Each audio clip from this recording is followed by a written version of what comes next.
श्री सूरदास जी का प्रादुर्भाव विक्रम संवत 1535 वैशाख शुक्ला मंगलवार को दिल्ली के समीप सिही ग्राम में हुआ था।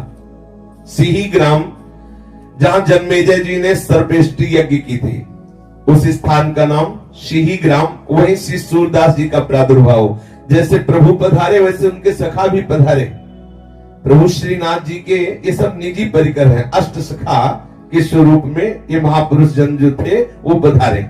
श्री सूरदास जी अकिंचन सारस्वत ब्राह्मण कुल में जन्म लिए, बहुत ही गरीब ब्राह्मण कुल। कोई कोई जो ये कहते हैं कि रुणकता नामक ग्राम में सूरदास जी का जन्म हुआ, वो ठीक बात नहीं है। सूरदास जी रुणकता ग्राम के पास गौ घाट पर बाद में लौट, जब वहां से आए तो यहाँ कुछ दिन रहे, तो जो लोग नहीं जानते वो कह देते हैं कि सूरदास जी का जन्म रुणकता ग्राम में हुआ। ऐसा नहीं था। और सूरदास जी जन्म से अंधे थे, अंधे ही जन्मे थे। पिता माता, जब कोई बालक होता है तो हर्ष होता है, लेकिन जब ये प्रकट हुई तो उदासी हुई।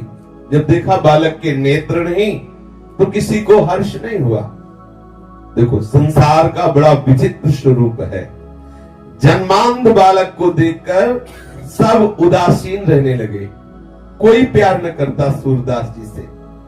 माता पिता परिवार का कोई नहीं, जहां पढ़े पढ़े, कभी माता को मन आया तो भले गोद में ले ले, कोई प्यार नहीं करता। श्री सूरदास जी को जब शुद्ध आई तो देखते थे कि कोई उनके समीप नहीं बैठता। तो देखते थे, क्या देखते थे? अंतर की वृत्ति से अनुभव करते कि ना माता दुलार करती, ना पिता, ना कोई भी ग्राम का, ना कोई परिवार का। भगवत प्रेरणा से बाल्यावस्था में ही इनके हृदय में दिव्य ज्ञान था। उसी समय छोटी अवस्था में ही उन्होंने एक पद गाया, सार का स्वरूप है। सच्ची मान लीजिए, सच्ची मान लीजिए, आप इनके काम लायक हैं इसलिए प्यार कर रहे हैं, नहीं कोई प्यार नहीं कर रहा, मान लीजिए। बोले क्यों बार बार कहते हो मान लीजिए? नहीं, बाद में पछताना पड़ेगा। अंत ही तो ही तजेंगे पामर, तू न तजय बहीते, मन पछतई है और शर्मी। इतना पिता स्वार्थी कि कभी गोद में नहीं लिया सूरदास जी को, कभी दुलार नहीं किया, कभी माता ने प्यार नहीं किया, कभी कोई पास नहीं बैठता। अब आप विचार कीजिए जरा, सब उपेक्षा। अच्छा, इस उपेक्षा का लाभ हुआ सूरदास जी को। हर समय बस एक बात हुई कि मुझ अंधे का तो एक ही सहारा है, श्री कृष्ण, श्री कृष्ण, श्री कृष्ण, श्री कृष्ण। यह है कृपा। हम तो चाहते हैं सबके ऊपर ऐसी कृपा हो सबके ऊपर ऐसी। अरे वो आंख से अंधे थे, हम तो दिमाग से अंधे हैं। जो हमें प्यार नहीं कर रहे हैं उनको भी कहते हैं कि हमें प्यार कर रहे हो, अपना जीवन हम व्यर्थ में नष्ट कर रहे हैं। अब उनके हृदय में बार बार निकलने लगा, हा कृष्ण, हा कृष्ण। ये बहुत कृपा है। भगवान ऐसी कृपा करे, सब जगह से ठोकर मिले, तुम्हें सब जगह अपमान मिले, सब तुम्हें छोड़ दे, फिर सबका मालिका के हाथ मिला ले। सच्ची बात है। सुनेरी मैंने निर्बल के बलराम, जिसका कोई नहीं होता मेरा ठाकुर उसको दुलार करता है। सूरदास जी का जो प्रथम चरण जीवन का बाल्यावस्था बड़ा दुखद, कोई प्यार नहीं करता। कभी याद आ गई तो माँ उपेक्षा पूर्वक रोटी दे देती, नहीं सभी मनाते थे मर जाए तो अच्छा है। उनको दिखाई तो देता नहीं कहाँ शौच जाना है, क्या करना है। अब आप थोड़ी देर आंख मूंद के ऐसा भाव करें कि जिसकी आंखें ना हो उसको कितना कष्ट होता है। सोचो, आप थोड़ी देर आप भावना करें, आप अपनी आंखें मूंदे, फिर सोचें, चल के देखिए, खाने पीने के उठने बैठ, आप सोचो कितना भयानक। और फिर कोई प्यार ना करे, और कौन प्यार करेगा? सब स्वार्थी। आप देख लीजिए, प्रकट में इस महापुरुष के जीवन में देख लीजिए, सूरदास जी के हृदय में बड़ा एक व्याकुलता जनित दुख उदय हुआ कि कोई मुझे प्यार नहीं कर रहा। उसी समय सूरदास जी ने इस पद की रचना की, सुनेरी मैंने निर्बल के बलराम। आहा, जो हार गया अंदर से उसके लिए सहारा क्या है? हरिनाम। हो जो हरिनाम है, अगर हृदय में चल रहा तो महाबल है। आप निश्चित समझ लो, वो हरि को भी अधीन करने की सामर्थ्य रख लेता है। औरों की तो बात जाने दो। सुमीर पवन सुत पावन नामो, अपने बस कर राखे रामो। श्री सूरदास जी की 6 वर्ष की अवस्था है। एक दिन इनके पिता को किसी धनवान यजमान ने अपने यहां बुलाया पांडित्य कर्म के लिए। सारस्वत ब्राह्मण थे, कुछ उपरोहित कर्म किया तो उसने 2 मोहरें दी।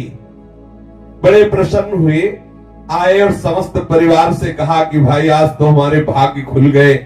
सूरदास जी के पिताजी ने आज जजमान ने 2 मोहरें दी है और अब महीनों के लिए खूब खाने पीने के लिए हो गया।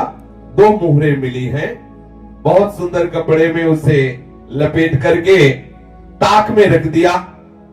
अब संयोग की बात की रात में चूहा घुस गया और ताक में कपड़े में लपटी जो 2 मोहरें थी वो ले गया और छत में अपने बिल में रख दिया जाके। जब प्रातः कालीन पिताजी सूरदास जी के गए और ताक में देखा तो कपड़ा नहीं, मोहरे नहीं, बड़े दुखी हुए। अब तो छाती पीट पीट के रोना शुरू कर दिया। अब सूरदास जी ये सुन रहे हैं। सूरदास जी ने पिता को समझा, क्यों विलाप कर रहे हो? कृष्ण नाम से बढ़कर कोई मोहरे होती है क्या? अब तो सब का सब रोज सूरदास जी के ऊपर उतर गया। उनकी माता, उनके पिता कही, तू अभागा, जब से जन्मा तब से हमारे घर में विपत्ति ही विपत्ति है। ना तू भागता है ना तू मरता है, ऊपर से हमें समझा रहा है। सब सूरदास जी को कोसने लगे, बरस पड़े सूरदास जी के ऊपर। अरे अभागे, तू जिस दिन से जन्म लिया हमारा चैन खो गया, दुख ही दुख। सूरदास जी चुप हो गए, अंदर ही अंदर कृष्ण नाम रटने लगे कि प्रभु आपकी बड़ी विचित्र लीला है। सूरदास जी जब देखा कि सब गाली वाली दे के शांत है तो बोले, देखो आप इतना मोहरों से प्रेम करते हो, अगर मैं आपकी मोहरे बता दूं कहां है तो बोले तुमने चुराई? बोले नहीं नहीं चुराई नहीं, लेकिन मुझे पता है। तो बोले जब चुराई नहीं तो तुझे पता कैसे? बोले मुझे दिखा रहे हैं। बोले तेरे नेत्र नहीं है? बोले जो मेरे नेत्र नहीं है उन नेत्रों से उन्हें दिखाई दे रहे, मेरे जो नेत्र है वो तुम्हारे नहीं है। मैं उन नेत्रों से देख के बता रहा हूं, पर एक शर्त है, हम आपकी मोहरे बता देंगे जहां छुपी हुई है, पर फिर हम घर से निकलेंगे तो आप हमें रोकोगे नहीं। वो ऐसे ही उनसे प्यार नहीं कर रहे थे कोई। अरे बोले भैया तुम मोहरे बताओ, अभी जा, बता कहां रखी है। श्री सूरदास जी ने कहा ऊपर छत में जाइए, चूहे का बिल है, बिल के अंदर जाकर के उसे थोड़ा खोदिए। चूहा ले गया और वही है। पिताजी और परिवार के लोग भाग के गए। जब वहां गए तो ठीक जैसा सूरदास जी ने कहा था वैसे ही वो मोहरे मिल गए। अब लौट के आए, सूरदास जी ने कहा अच्छा तो अब हम चले। तो उनको लगा बेटे में चमत्कार है। तब उन्होंने कहा कि भाई अब तुम हमें छोड़ के कैसे जा? अभी कह रहे थे मर क्यों ले जाता, भागे। 2 मोहरे मिल गई तो अब गले लगा के, रे भाई तुम कैसे हमें छोड़ के जाओगे, हम तुम्हारे बिना कैसे रहे? सूरदास जी अंदर ही अंदर मुस्कुरा रहे, अरे स्वार्थी संसार। तो वो कहा नहीं नहीं पिताजी अब आज्ञा कीजिए, अब हम तो जा रहे हैं। श्री सूरदास जी घर से राह में उनको छोड़ दिया गया। धीरे धीरे चल रहे हैं, 4 कोस पैदल चले। सोचो नई अवस्था है, आंखों से दिखाई नहीं दे रहा है और ये केवल बाहरी प्रेम के 2 शब्द बोले थे पिताजी ने, अरे रुक जाओ काहे को जा रहे? वो भी जो मोहरे मिल गई नहीं, अभी पहले कह रहे थे मर जाए। अच्छा ये बिल्कुल सच्ची मानो, बहुत धोखे में हो यदि आपको लग रहा हो तुम्हें कोई प्यार कर रहा है। बिल्कुल बिल्कुल सावधान सावधान, तुम्हारे समय को नष्ट किया जा रहा है। बहुत कम समय है, सच्चिदानंद प्रभु से प्यार कर लो।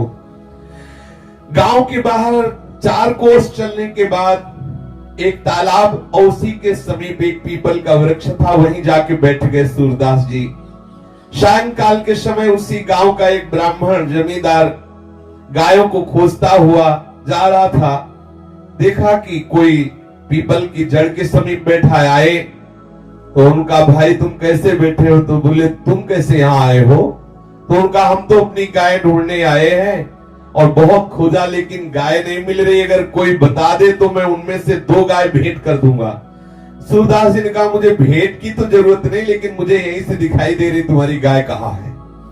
उनके अंतर के नेत्र देखो, अंदर से जब भजन होता है तो दिव्यता आ जाती है। ये तो खैर महापुरुष जन ही हैं, वैसे भी अंदर से जब भजन होता है तो सब भागवतिक, जैसे प्रभु के लिए भूत भविष्य वर्तमान का भेद नहीं, हम जीव के लिए है। जैसे अपने हाथ पे आंवला रख दिया जाए तो चारों तरफ से हम देख सकते हैं, ऐसे भूत भविष्य वर्तमान को ऐसे देख सकता है जैसे आंवले को देख सकता है, जो भगवदाकार वृत्ति को प्राप्त महापुरुष है। पीछे क्या हुआ, अभी क्या है, आगे क्या होगा, ऐसे दिखाई देता है चारों तरफ से, जैसे हम आंवले को देख सकते हैं ऐसे। सूरदास जी ने कहा मुझे तुम्हारी 2 गाय भेंट तो नहीं चाहिए, पर मैं बता सकता हूं कि तुम्हारी गाय कहां है। यहां से 1 कोस दूर जाओ और वहां जमींदार की, जो जमींदार है उसकी घुड़शाला है, घुड़शाले में तुम्हारी सुंदर गायों को बांध लिया गया है, जाओ। अब बता दिया। वो गया, जमींदार को पता पूछा, उसके घुड़साल में गया तो वहां देखा उसकी गाय बंधी थी। बड़ा प्रसन्न हुआ, अपनी गायें वो खुलवा के लाया। अब उसने कहा श्री सूरदास जी से कि आप 2 गायें ले लो। सूरदास जी ने कहा कि मुझे गाय नहीं चाहिए, मैं तो ठाकुर जी के चरण आश्रित हूं। ब्राह्मण बहुत प्रभावित हुआ कि इतनी छोटी अवस्था, इतना उच्च कोटि का प्रभाव। उसने कहा तो फिर मुझे एक आदेश करो, तुम ऐसे पीपल के नीचे बैठे हो, मैं यहाँ एक झोपड़ी बनवा दूं। सूरदास जी ने कहा ठीक है, ये कर सकते हो। तो सुंदर एक झोपड़ी बनवा दी और खाने पीने की व्यवस्था कर दी, और 1-2 आदमियों से कहा कि इनकी देख रेख करते रहना, कोई इनको सतावे ना, क्योंकि इनको दिखता नहीं है। सूरदास जी के बहुत दिव्य सगुण, बहुत सुंदर गुण, क्योंकि जो भजन करता है उसमें दैवी संप्रदा का जागरण हो जाता है। ख्याति बढ़ने लगी, वहां बहुत से लोग आने लगे और शिष्य बनने लगे श्री सूरदास जी के। और सूरदास जी सबको उपदेश करते, लेकिन सम्मान अंदर से स्वीकार नहीं करते। बहुत लोग मान करने लगे। 12 वर्ष तक उस पीपल की जड़ के नीचे सूरदास जी रहे, उस झोपड़ी के नीचे।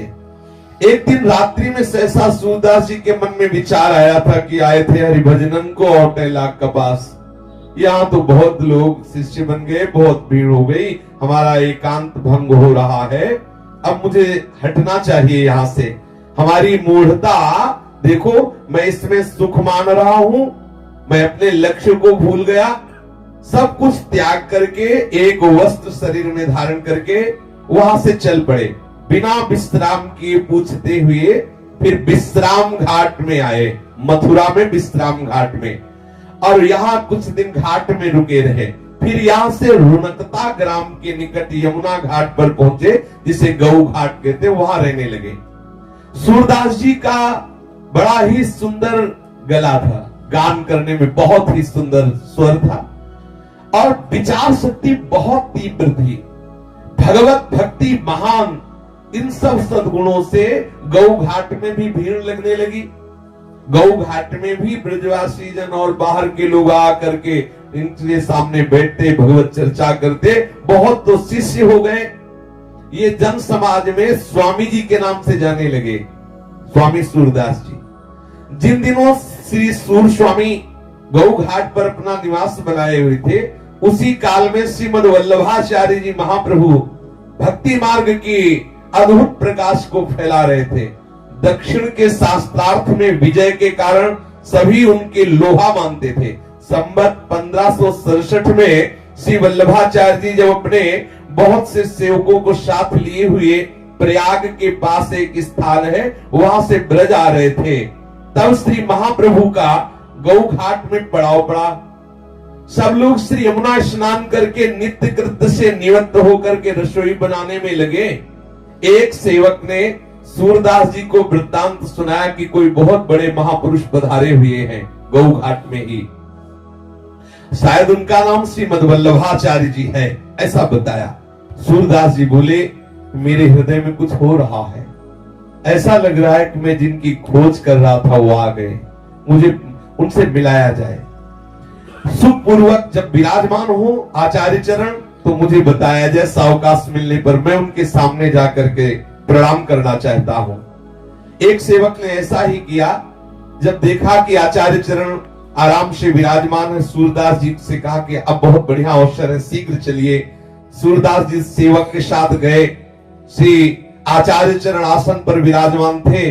सूरदास जी ने अपने हाथ उठाए ऊपर और साष्टांग आचार्य चरणों में प्रणाम किया, बैठ गए दैन्यता से। आचार्य चरण ने कहा, मैंने सुना है तुम भगवान का यश गाते हो, सुनाओ। कोई पद सुनाओ। तो श्री सूरदास जी ने सुनाया, हरि हो सब पतितन को नायक। आचार्य चरण को एक पद सुनाया। आचार्य चरण कुछ नहीं बोले तो सूरदास जी को लगा कि अब दूसरा पद सुनाए, क्योंकि जब तक जैसे महापुरुष बोले कि सुनाइए, तो जब तक वो ये ना कहने कि रुक जाइए तब तक सुनाते ही रहिए, अपनी तरफ से नहीं। ये गुरुजनों का जो सेवन का स्वरूप है कि अगर उनका सुनाओ तो जब तक या तो वो ग्रंथ खत्म हो जाए तो फिर हम इंतजार करेंगे कि वो आदेश क्या कर रहे हैं, नहीं तो हम सुना ही रहे जब तक वो रोक न दे। अगला पद सुनाना प्रारंभ किया सूरदास जी ने, प्रभु हो सब पतितन कोटि को, प्रभु हो सब पतितन कोटि को। अब आचार्य चरण बोले, श्री वल्लभाचार्य जी ने मुस्कुराते हुए कहा, तुम्हारा नाम सुना था कि सूर है। सूर माने होता है बलवान। ये घिघियाना कब बंद करोगे? ये होता है प्रेमी जनों को ये महिमा। उन्होंने सूर माने बलवान होता है। तुम्हारा नाम तो सूर है, ये घिघिया रहे, कब तक घिघियाते रहोगे? कब तक दीन बनकर ऐसे रोते रहोगे? अरे हरि की लीलाओं का गायन करो, घिघियाना बंद करो। श्री आचार्य चरण ने सूरदास जी से कहा। सूरदास जी ने हाथ जोड़कर कहा, प्रभु मुझे बिल्कुल लीला का कोई अनुभव नहीं हो रहा है, फिर बनावटी मुझसे गाते नहीं बनेगा, अंदर कोई लीला स्फुरित हो नहीं रही है, तो मैं जैसा हूं वैसे ही दीनता की बात करता हूं। अगर कोई लीला स्फुरित हो तब तो गाऊं। देखो महापुरुषों की कैसी करुणा बरसती है। श्री महाप्रभु जी ने कहा कि तुम्हारे अंदर दिव्य दृष्टि का संयोग है, चिंता मत करो, अभी खुल जाएगी। जाओ यमुना स्नान करके आओ। चाबी है आचार्यों के पास।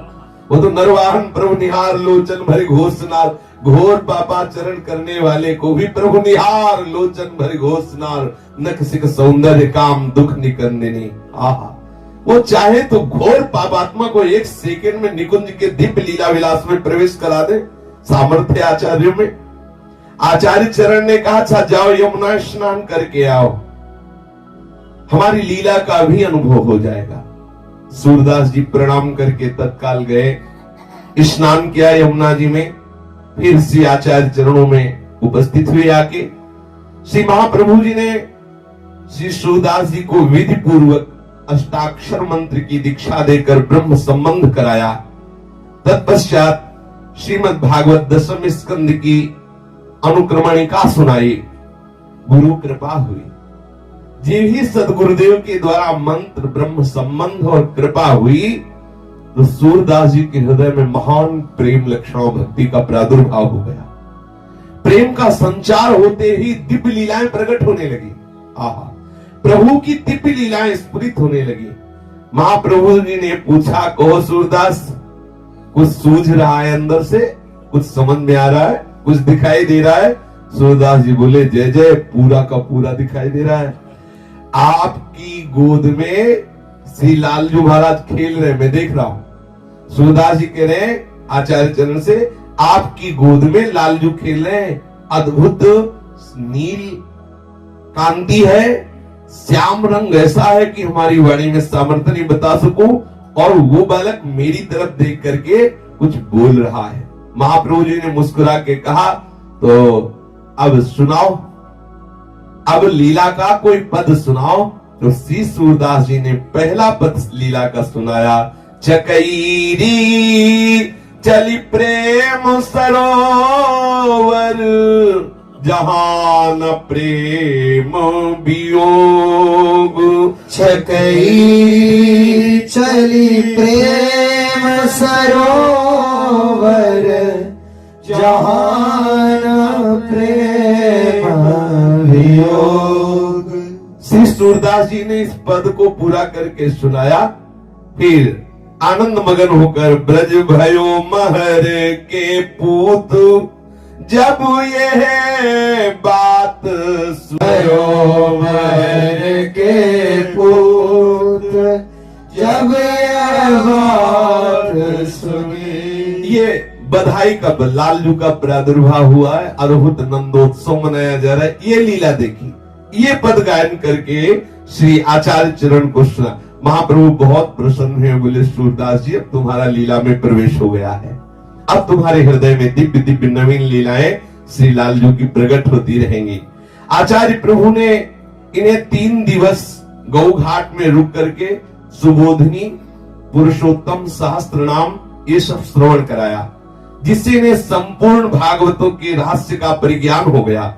सूर सागर में श्री सूरदास जी ने भागवत के 12 स्कंधों का तात्पर्य और भी अन्य प्रसंगों का वर्णन किया। श्रीमद वल्लभाचार्य जी ने श्री सूरदास जी को साथ में ले लिया और फिर गौ घाट से ब्रज को प्रस्थान किया। सर्वप्रथम महाप्रभु जी ने शिव साथ में लाकर सूरदास जी को गोकुल के दर्शन कराए, गोकुल में लाए और कहा सूरदास प्रणाम करो, ये लालजू का गांव है गोकुल। सूरदास जी ने जे ही प्रणाम किया तो दिव्य गोकुल के दर्शन होने लगे। बाहरी नेत्र नहीं है, ये पूर्ण वो जो लालजू का दिव्य गोकुल है, दिव्य गोकुल का दर्शन हुआ। सूरदास जी के रोम रोम खड़े हैं, हृदय आनंद से नाच रहा है कि गुरु कृपा कितनी महा महिमा में होती है, जो अनंत जन्मों के साधनों से बात नहीं बनती, गुरु कृपा से कितने शीघ्र वो दिव्य गोकुल का दर्शन। श्री सूरदास जी गोकुल को बार बार प्रणाम कर रहे हैं, वो दिव्य रूप गोकुल का दर्शन किया। प्रणाम करते ही गोकुल की समस्त लीलाएं स्फुरित हो गई। गोकुल में जो जो लीलाएं ठाकुर जी ने की वो सब सूरदास जी के हृदय में स्फुरित हो गई। आचार्य चरण को गा के सुनाने लगे, देखो कितने सुंदर लालजू है। शोभित कर नवनीत लिए, शोभित कर नवनीत लिए। श्री आचार्य वल्लभाचार्य जी को ये सुंदर स्वरूप का गान करके सुनाया सूरदास जी ने। महाप्रभु वल्लभाचार्य जी बहुत प्रसन्न हुए और कहा सूरदास जी तुमको एक सेवा देते हैं।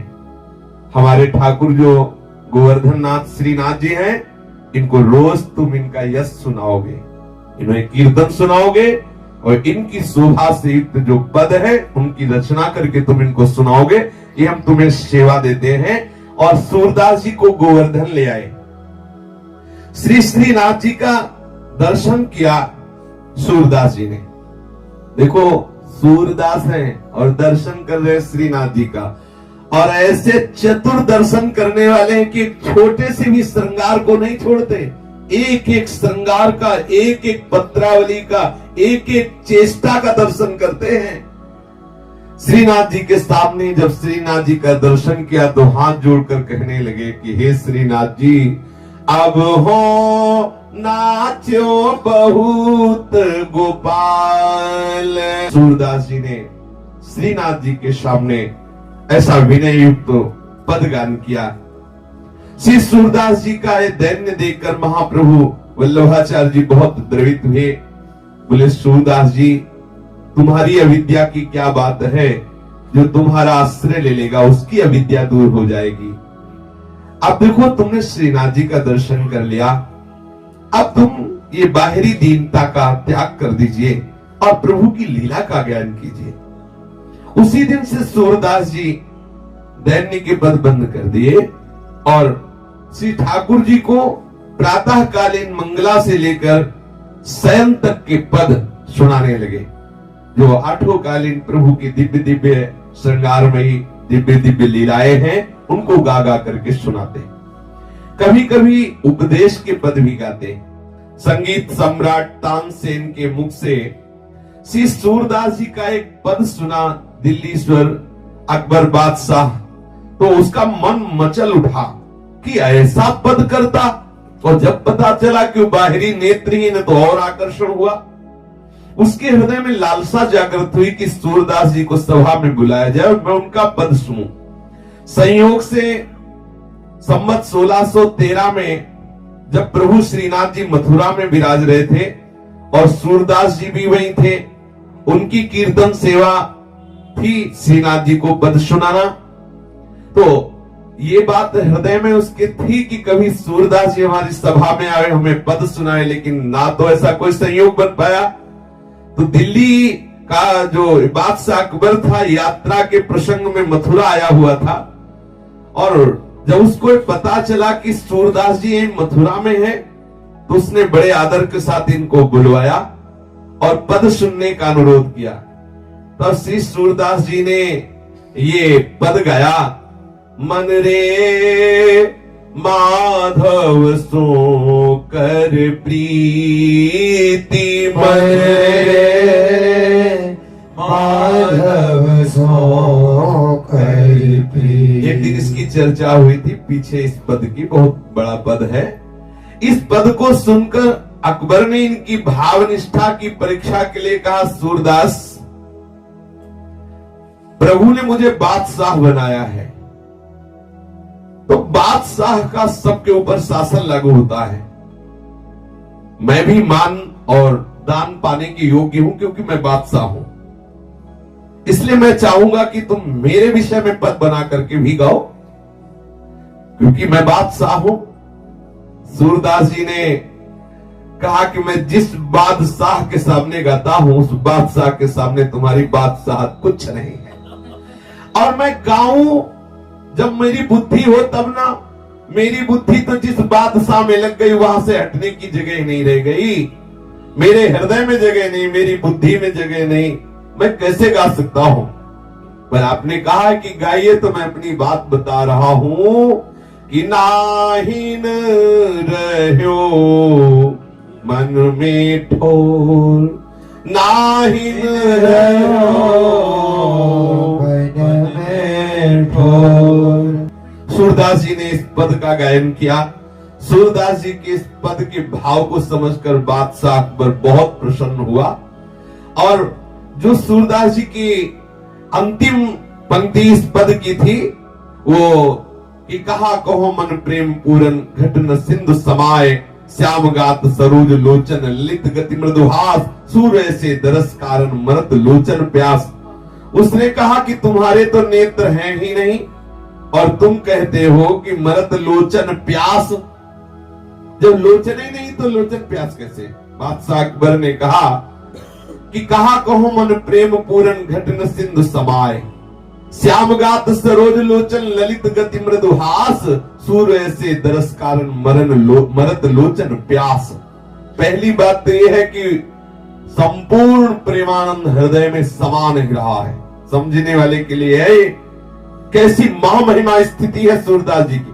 फिर कह रहे हैं कि ऐसे महामहिमा में रूप के लिए मेरे नेत्र प्यासे हैं, और पहले कह रहे कि समा नहीं रहा, हर समय प्रेमानंद छाया हुआ है, हर समय श्री कृष्ण का रूप हमारे हृदय में, हमारे मन में, बुद्धि में, चित्त में, अहम में, इंद्रियों में समा गया है। लेकिन अकबर जितना पकड़ पाया, उसने केवल इतना ही पकड़ पाया कि आपके नेत्र नहीं तो लोचन कैसे प्यासे हो सकते हैं रूप के? ऐसा अकबर ने प्रश्न किया कि मरत लोचन प्यास, जब नेत्र ही नहीं तो ये प्यास कैसी? बादशाह ने सूरदास जी से जब ये जिज्ञासा की, नेत्र तो सबके हैं। सूरदास जी ने कहा नेत्र तो सबके हैं, परंतु जिनसे भगवत दर्शन होते वो नेत्र नहीं है। तुम्हें हमारे वो नेत्र नहीं दिखाई दे रहे जिससे संसार दिखता है, लेकिन जिससे ठाकुर दिखते वो नेत्र हमारे हैं, तुम्हारे नहीं है। बादशाह से कहा कि तुम्हारे जो नेत्र है उनसे संसार देखा जाता है, हमारे जो नेत्र है उनसे श्याम सुंदर देखे जाते हैं। संसार देखने वाले नेत्रों से मैं अंधा हूं, लेकिन भगवान जिनसे दर्शन देते हैं वो नेत्र हमारे अंदर है। तुम संसार देखने वाले नेत्र वाले, लेकिन जिन नेत्रों से प्रभु के दर्शन होते हैं उससे तुम अंधे हो। असली अंधा तो वही जिसे प्रभु ले दिखाई दे रहे हैं। अब जब तुम्हारे अंदर वो नेत्र ही नहीं तो प्यास कहां?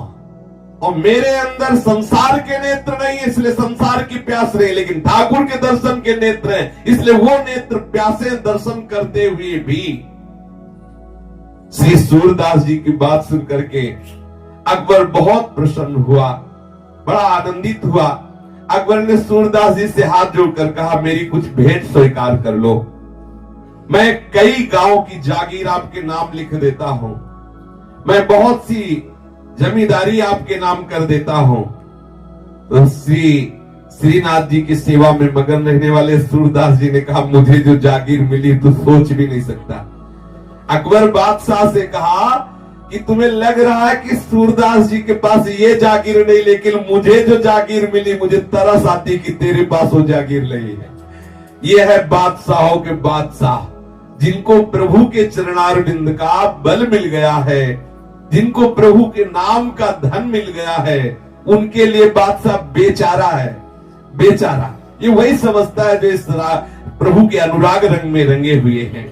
नहीं चाहिए मुझे तुम्हारी जमींदारी, नहीं चाहिए जागीर। तुम 2-4 गांव की जागीर दे सकते हो, या हम अनंत ब्रह्मांडों के स्वामी के गुलाम हैं, अनंत ब्रह्मांडों के, जिनके रोमकूप में करोड़ करोड़ ब्रह्मांड वास करते हैं। मैं ऐसे बादशाह का सेवक हूं, तू तो एक मुल्क का बादशाह है, तू क्या दे सकता है? 2-4 गांव। अब सोचिए, श्री सूरदास जी के इस भाव को सुनकर, इस बात को सुनकर के झेप गया अकबर बादशाह, और वो भी भगवत चरणारविंद का स्मरण करने लगा। सूरदास जी श्रीनाथ जी के चरणों का स्मरण करते हुए वापस आ गए। ऐसी महिमा में स्थिति देख के जितना गोस्वामी परिकर था आचार्य चरण का, वो सब बहुत प्रभावित थे कि सूरदास जी की इतनी प्रवीण बुद्धि है। तत्काल उसी लीला का गायन करने लगते हैं। चमत्कारी महात्मा है। परिवार के जो छोटे छोटे आचार्य परिकर के बच्चे भी थे, उन्होंने कहा कि बहुत चमत्कारी है, जैसा श्रृंगार किया जाता है तत्काल वही गा देते जो ठाकुर का श्रृंगार किया जाता है।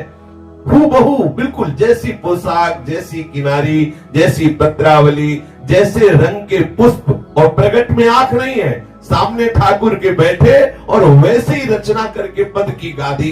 बड़ा आश्चर्य।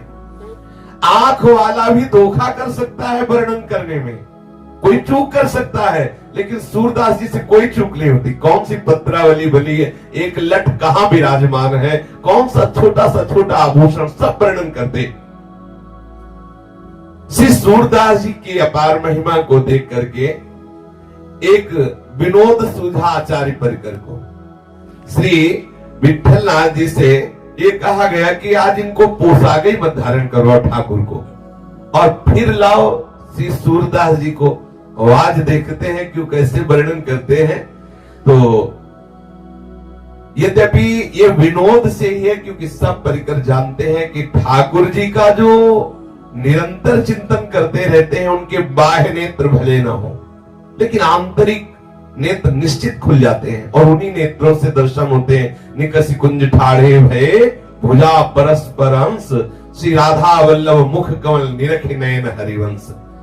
तो गोसाई जी ने कहा कि पहले जो अभी श्रृंगार है, इस श्रृंगार रूप में लाते हैं सूरदास जी को, और फिर तत्काल वो श्रृंगार उतार देते हैं, सूरदास जी को दूर बैठाते हैं और बिल्कुल श्रृंगार नहीं, कोई वस्त्र नहीं, कोई पोशाक, फिर लाते हैं, फिर देखते हैं, क्योंकि पहले अभी श्रृंगार किया गया, पूर्ण श्रृंगारित, वो आके बैठे।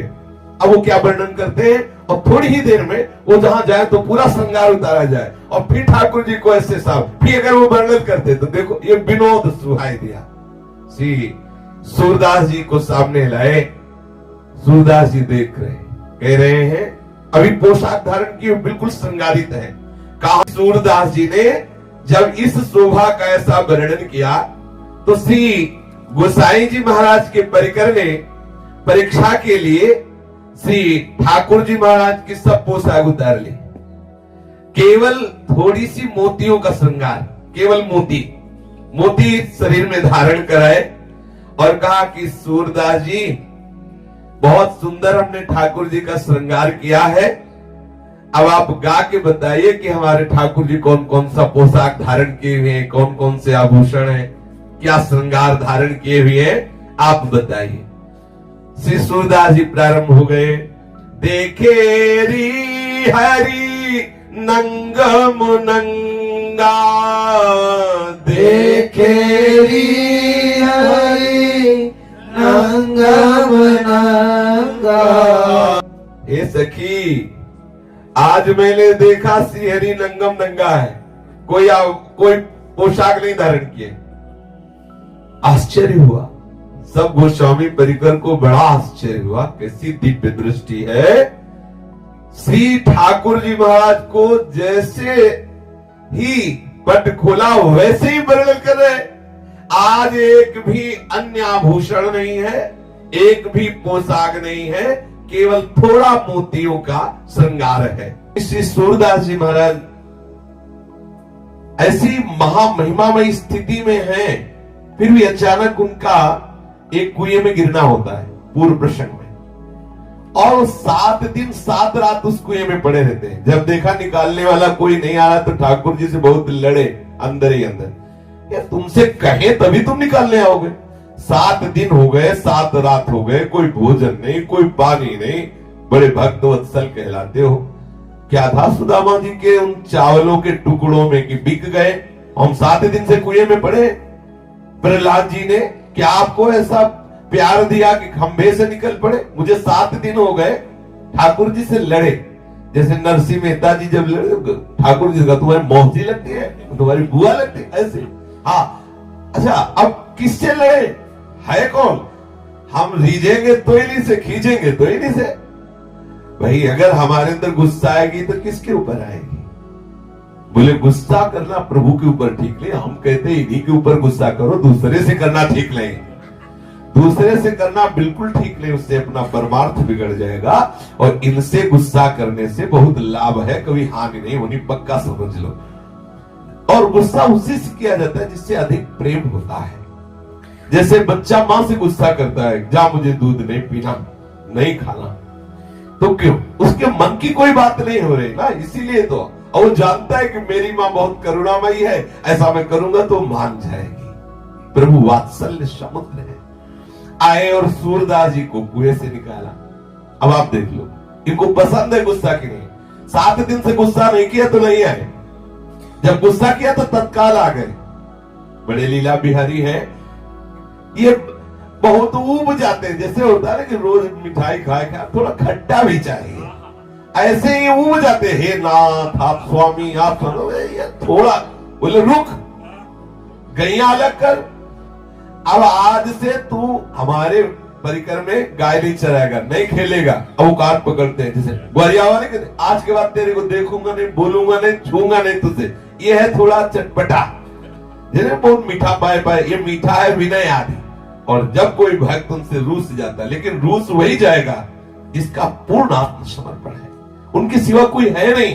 वो रूसने में बहुत प्यार है, उसी प्यार को देखने के लिए ठाकुर जी इंतजार करते, थोड़ा रूसे, फिर वो देखते हो, फिर आ जाते हैं तत्काल। 7 दिन बाद जब श्री सूरदास जी को कुएं से बाहर किया, तो बाहर करके छोड़ के अलग हो गए, तब सूरदास जी को आज खटका पूरे जीवन में कि अगर मेरी बाह्य आंखें होती, अंदर से तो देखता ही हूं इनकी लीला, अगर बाह्य होती तो देखते कैसा रूप रख के आए हैं प्रकट में। लेकिन आज मेरी बाह्य आंखें नहीं है, बाह्य आंखों से अंधा हूं और देख नहीं पाया। अंदर से बहुत एक विशेष प्रकार का विरह प्रकट हुआ। मेरी आंखें होती तो मैं देखता मेरे लालन कौन सा रूप रख के आए और मुझे कुएं से बाहर किया। हमारी श्री जी ने कहा लालजू से कि अब नहीं चलेगा, अब तो तत्काल सूरदास जी को देख लो। अगर किसी पर विशिष्ट कृपा का जब अवसर आता है तो उसमें हमारी लाडली जी होती है, इसलिए हमारे माई श्यामा जी को लाड, अपने वृंदावन वासी छाती फुला के चलते हैं हमारे माई श्यामा जी को, और ये फूली ही रहेगी। ऐसे काटना शुरू हो जाए ना तो भी ये फूली रहेगी। ये कोई ऐसे नहीं कि मिल रहा है तो फूली, नहीं मिला तो वो गैस निकल गई, ऐसी गैस नहीं है। हाँ, ये मोक्ष मिलने पर भी फूलन नहीं होती। हम जिस फूलन की बात कर रहे हैं, ये फूलन मोक्ष मिलने पर भी नहीं होती, ये ठसक मोक्ष में भी नहीं है। ये आनंद, ये सुखानुभूति, ये महामहिमा में गर्व मोक्ष में भी नहीं। हमारे माई श्यामा जी को कैसी लाडली जो हमारी कृपा। लालजू से कहा चलो सूरदास जी के पास चलो और हम दोनों मिलके उनको दर्शन देते हैं। लालजू ने कहा कि नहीं रहने दीजिए। लालजू ने कहा नहीं, श्री जी ने कहा नहीं अभी चलते। गलबैया दिए हुए नजदीक गए। अब सुना के लालजू सूरदास जी को महान सौभाग्य प्रदान करने के लिए कह रहे, किशोरी जू इस अंधे के नजदीक मत जाना, क्योंकि अंधे की बहुत जोर की पकड़ होती है, आपके चरणों को पकड़ लेगा तो छोड़ेगा नहीं। मतलब लालजू अपने अमृत में वचन से सूरदास जी को संबोधित कर दिया कि सखा चूकना मत, प्यारी जू पधारी है कृपा करने के लिए। अब प्यारी जू आपके ऊपर महाप्रेम रस की वर्षा करने के लिए पधारी, चरण पकड़ ले। तो लाडली जू ने कहा, हम तो जाएंगे नजदीक, बहुत प्यारी है। बोले हम तो जाए। अब सुंदर प्रेमामृत की वर्षा करने वाले नूपुरों को झनकारती हुई करुणामयी किशोरी सूरदास जी के सामने गई। श्री लालजू ने कहा कि प्यारी जी आप तो बिल्कुल सामने पहुंच गई और ये सूरदास पकड़ ही लेगा। संबोधन करेंगे, सूरदास जी बिल्कुल सामने आ चुके, लाडली जी पकड़। अब ऐसे नहीं कह रहे तो ऐसे कह रहे हैं कि तो प्यारी जी आप तो बिल्कुल सामने नजदीक पहुंच चुकी है, ये सूरदास पकड़ लेगा। तत्काल सूरदास जी ने प्यारी जी के अत्यंत प्रेमामृत समुद्र का प्रवाह करने वाले कोमल सी चरणारविंदों का स्पर्श किया। सत प्रेम सिंधु मकरंद रसौग धारा, सारा नजस महिता सर्वदाश्रित सच्ची मानिए। अपार भाग्यशाली महामहिमाशाली वो है जिनको हमारी प्यारी जू के चरणों का आश्रय हो गया। मेरी लाडली जू, मेरी किशोरी जू, सब सत्संग का पूर्ण सार यही है, जिसने इन गोरे चरणारविंदों को अपना जीवन समर्पित कर दिया। सूरदास जी प्यारी जी के चरणों का स्पर्श प्राप्त करते ही विकल हो गए।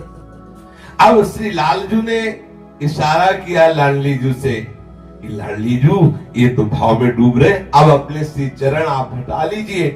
तो जे भी प्यारी जू ऐसे चरण हटाए तो श्री जी की ही इच्छा से सूरदास जी का हाथ श्री लाडली जू के श्री चरणों के नूपुर में एक पेच पे पड़ा और तत्काल वो पेच ढीला होके खुल गया और नूपुर हाथ में आ गए। श्री लाडली जू के श्री चरण का एक पैंजनी, एक नूपुर श्री सूरदास जी के हाथ में आया। अब श्री जी थोड़ा दूर हुए। श्री जी ने कहा कि सूरदास ये मेरे चरण का नूपुर है, मुझे दे दो। बोले आंखों से अंधा हूं, कैसे जानूं कि आपके ही श्री चरणों का नूपुर है?